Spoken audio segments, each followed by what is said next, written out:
Secretariat ധർണയ്ക്ക് Malappuram ജില്ലയിൽ നിന്നും 1000 തൊഴിലാളികളെ പങ്കെടുപ്പിക്കുമെന്ന് INTUC മലപ്പുറം ജില്ലാ സ്പെഷ്യൽ കൺവെൻഷൻ.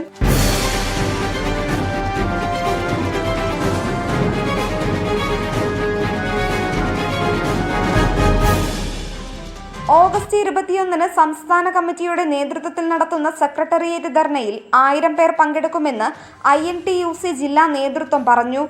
വിലക്കയറ്റം തടയുവാൻ സർക്കാർ അടിയന്തര നടപടി സ്വീകരിക്കുക, സംസ്ഥാനത്തെ എല്ലാ വിഭാഗം തൊഴിലാളികൾക്കും ഓണത്തിനു മുമ്പായി 1 മാസത്തെ ശമ്പളം ബോണസായി നൽകുക, ക്ഷേമ പെൻഷൻ കുടിശ്ശിക ഓണത്തിനു മുമ്പായി നൽകുക, ചുമട്ട് തൊഴിലാളികളുടെ ജോലി സ്ഥിരത ഉറപ്പുവരുത്തുക, NFSA ഗോഡൌൺ തൊഴിലാളികളുടെ പുതുക്കിയ കൂലി മുൻകാല പ്രാബല്യത്തോടെ അനുവദിക്കുക തുടങ്ങിയ ആവശ്യങ്ങൾ ഉന്നയിച്ചുകൊണ്ടാണ് ധർണ. ഇതുമായി ബന്ധപ്പെട്ട് നടന്ന സ്പെഷ്യൽ കൺവെൻഷൻ INTUC ജില്ലാ പ്രസിഡന്റ് VP ഫിറോസ് ഉദ്ഘാടനം ചെയ്തു.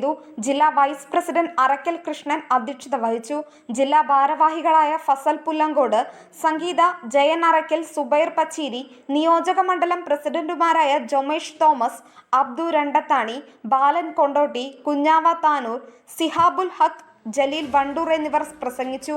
Nandana Babu, SS news, Malappuram.